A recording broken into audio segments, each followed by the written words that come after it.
Za rok mimo školy sa naučíš viac než za 5 rokov na vysokej škole. Vieš prečo?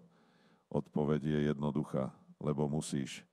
Až práca alebo podnikanie ťa naučí, čo skutočne potrebuješ vedieť.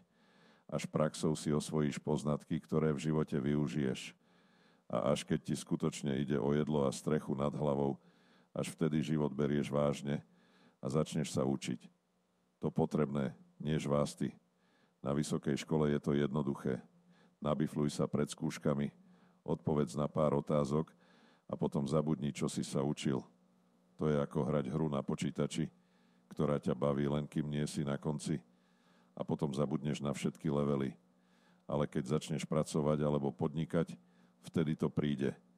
Keď sa začneš starať o to, aby si zaplatil nájom, pokryl náklady a ešte mal aj na pizzu, zrazu ti dôjde, že sa musíš naučiť veci, ktoré skutočne potrebuješ.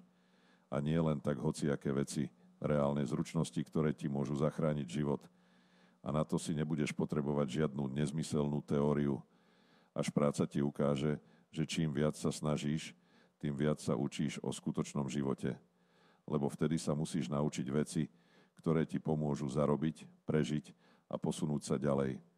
Takže ak sa teraz pýtaš, či vysoká škola je naozaj nutná, mám pre teba odpoveď. Ak chceš vedieť, čo je naozaj potrebné na to, aby si bol úspešný, pozri sa, čo si sa naučil dnes, keď si sa skutočne postavil za svoje a musel si sa spoliehať na seba.